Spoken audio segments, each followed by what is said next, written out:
So in this section of philosophy of science, we're starting to talk about the use of logic and specifically the relationship between deductive and inductive logic in scientific methods. So I want to do a little bit of a crash course on deductive and, if we have time for it, inductive logic in this particular video, and see if we can kind of gather how science emerges from the use of these forms of logic, especially when you add in a third kind of thinking or reasoning, which we might call a suppositional or abductive logic, hypothetical reasoning. All right, so first, let's talk a little bit about deduction. I'm going to point out that in deductive logic, there are elements of it that are actually quite simple.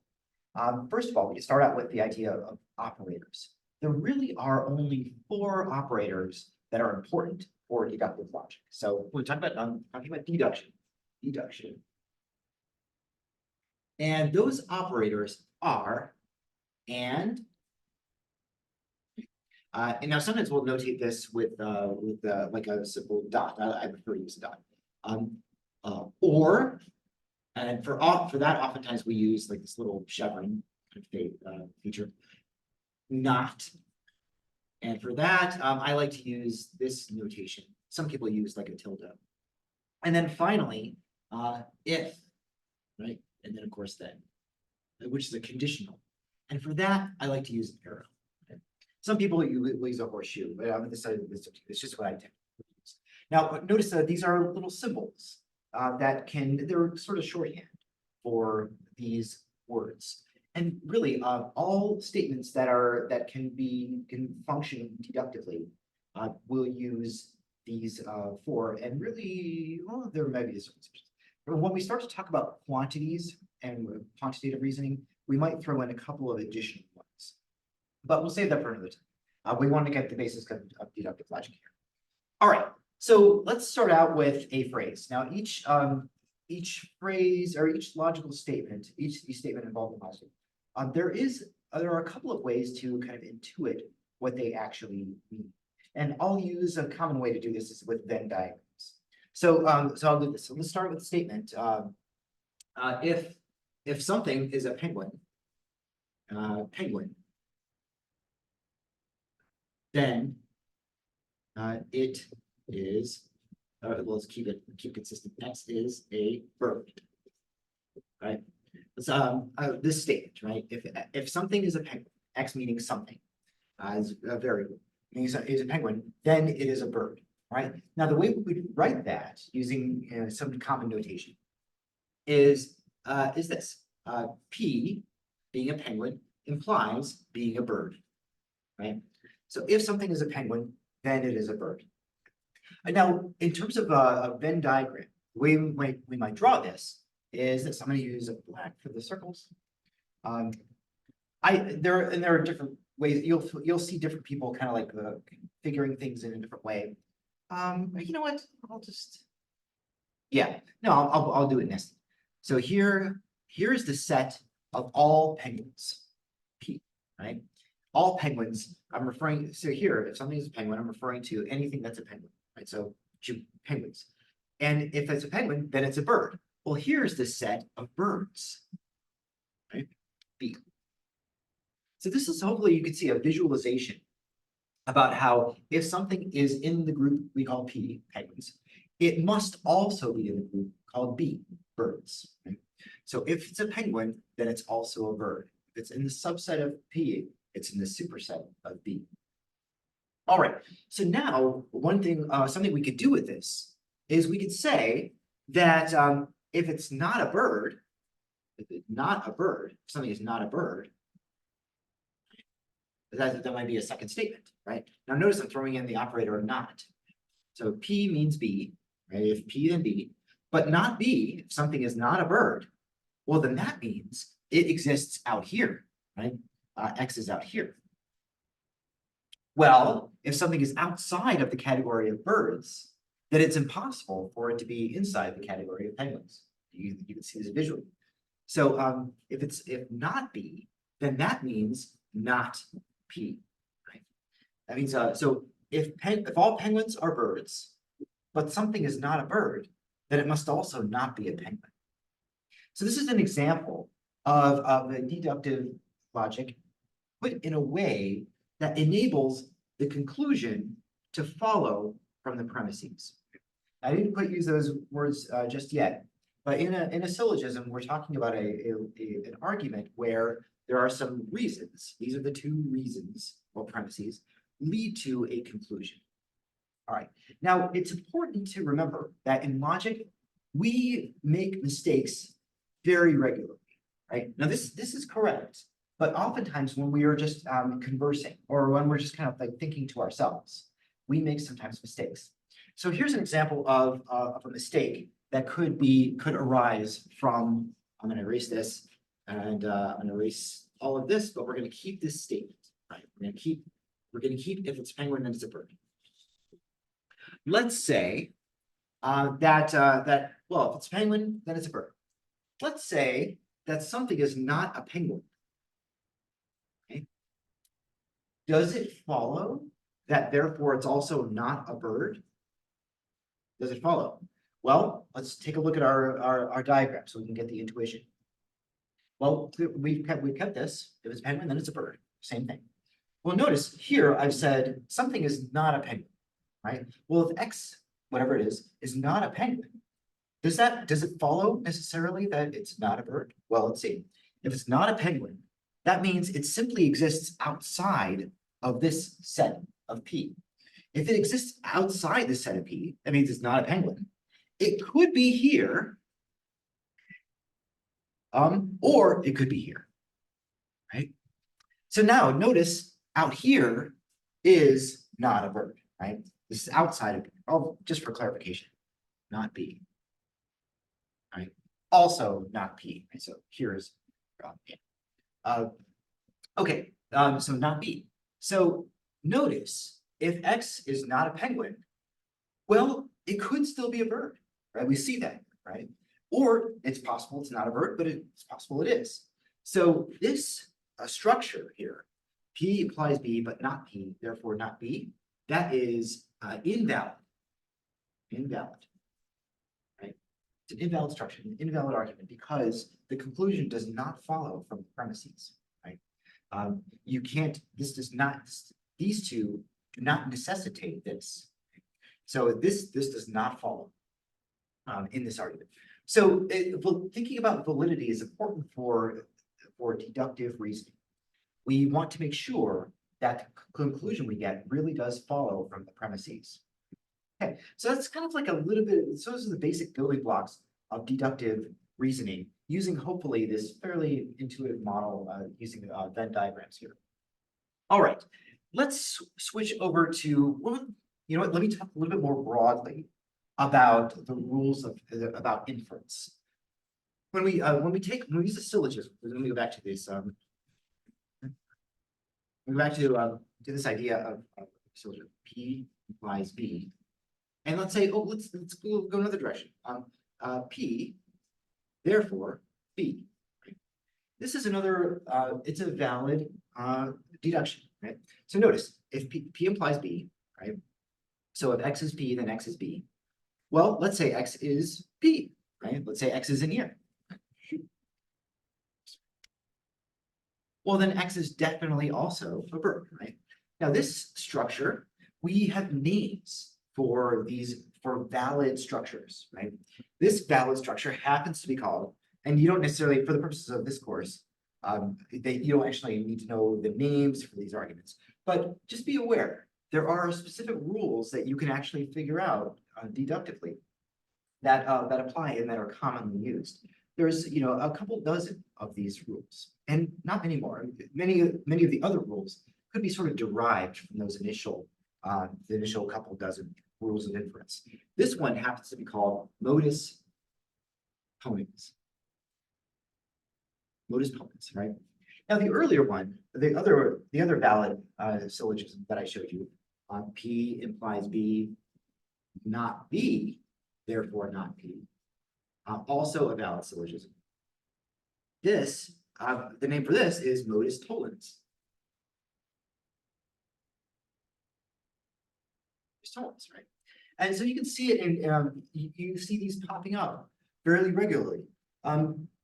Yeah, so let me put this in, for example, in common language, right? Well, all penguins are birds. Chili Willy is a penguin, and so Chili Willy is a bird. Just put it in ordinary language. How about this one? All penguins are birds. Mickey is not a bird, so Mickey couldn't be a penguin. Yeah, so if Mickey were a penguin, then he would be a bird, but he's not. Okay. All right. Okay. So great. Okay. So that's the kind of the essence of deductive logic. You can see, I hope, how this can apply to the scientific method. It certainly is involved. Now, as we saw in the previous chapter, in the previous category, that that figuring things out simply by using syllogisms, simply by using logic, doesn't quite cut it. We need a lot more in our scientific reasoning in order to arrive at something about which we could be fairly certain, or about which we could be confident. We need more than that. We need evidence. We were talking a little bit about about empiricism and the value and importance of evidence. Now, when you mix up logic, it's difficult to ascertain sometimes what should count as evidence. Let me give you an example of something that doesn't really count as evidence, and you'll see it right away. Let's say I want to show you that all penguins are birds, right? I want to give evidence for that. And I say, well, here are a bunch of toy penguins, and I think they're all birds. And so these toy penguins, the fact that they are all birds, that means that all penguins are birds, right? Well, does that really count as evidence? Do toys count as evidence of the real thing? Right? Assuming that I'm talking about, actual penguins, actual birds, not just toy ones. That doesn't necessarily count as evidence. Well, why not? Let's talk a little bit about that. When we're dealing with evidence, we're not doing deduction as much as we are starting to do induction. So induction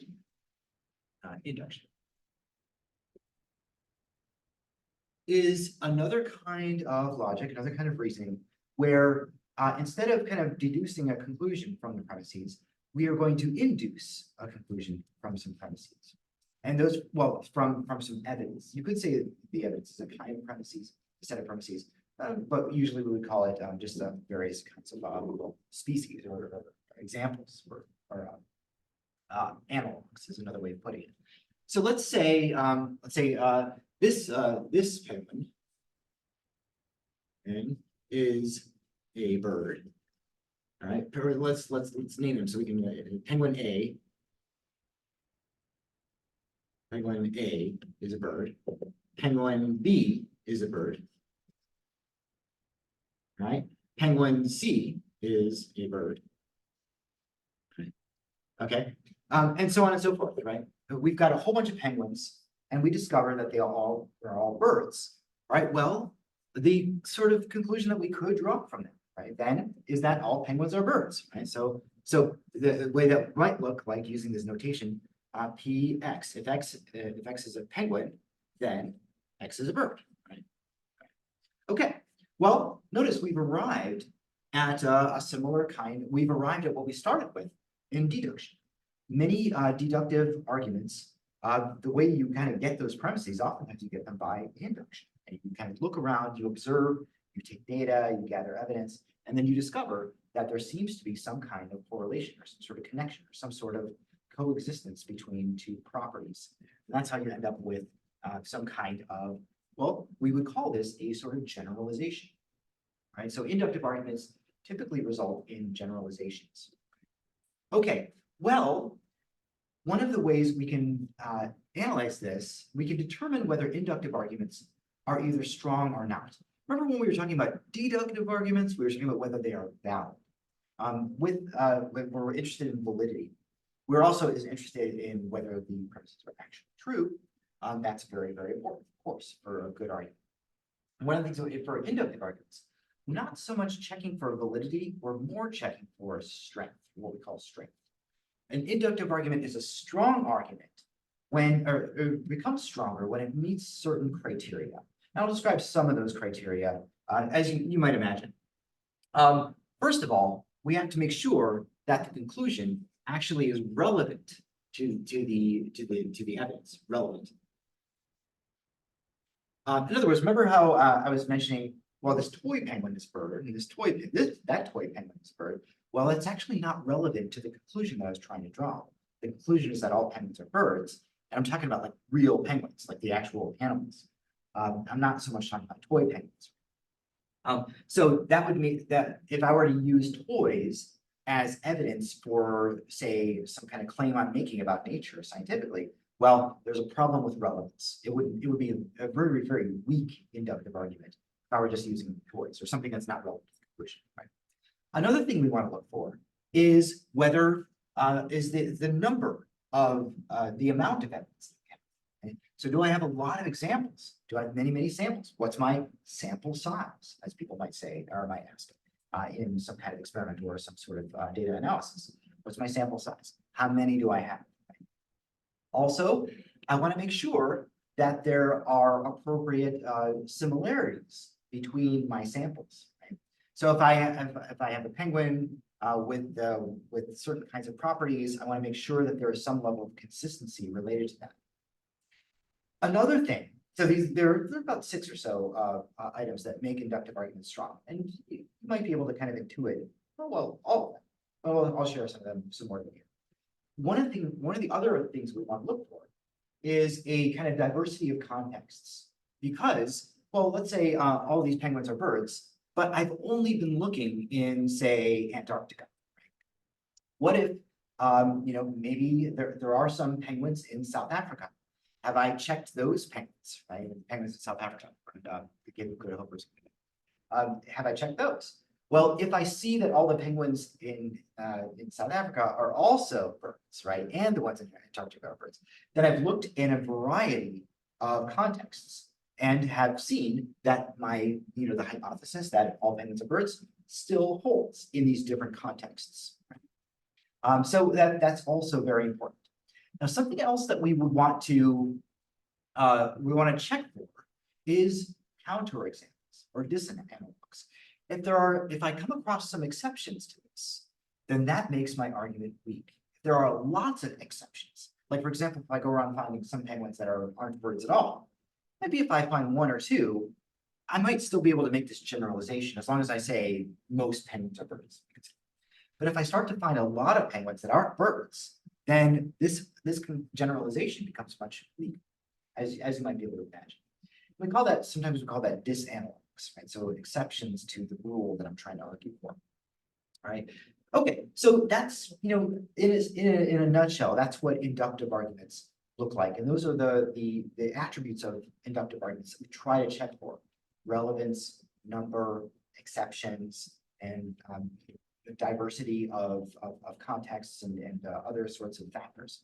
We might want to check for all of those to see whether it's a strong inductive argument. Okay, now there's another feature. So notice one of the things that science does, scientific methods, what they try to do is they try to bring together inductive arguments that rely on evidence that are very empirical, and they connect it with certain kinds of deductive arguments that apply, rigorous logic to the evidence that we have discovered. Now, and oftentimes you add into the ingredient mathematical or quantitative reasoning.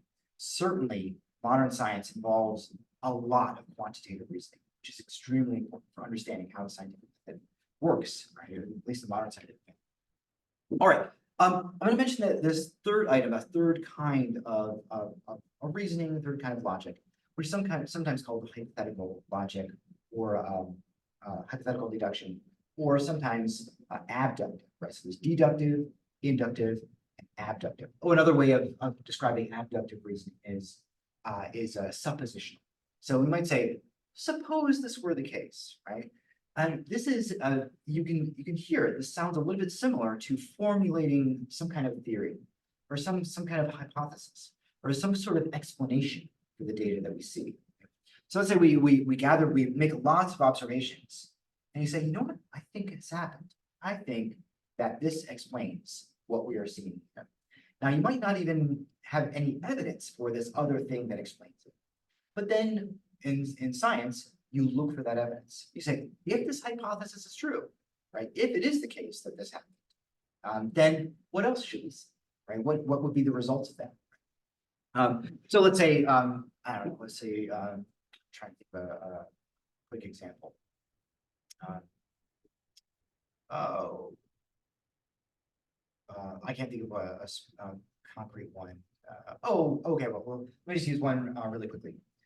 This is kind of a classic example, sometimes a go-to for people who are describing the history of science and discovery of certain kinds of things. All right. Well, when astronomers were measuring orbital paths of various planets, it was observed that the planet Uranus doesn't quite behave the same way that that it should if these were all the planets that we could see. Right? So Uranus seemed to behave in a certain way that was a little different from the way we could measure the other planets moving.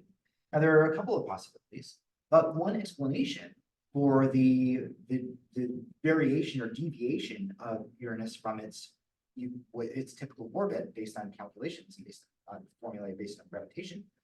One possible explanation is maybe there's another planet that we haven't conventionally seen. Maybe it's so far out that it's difficult to see with the naked eye.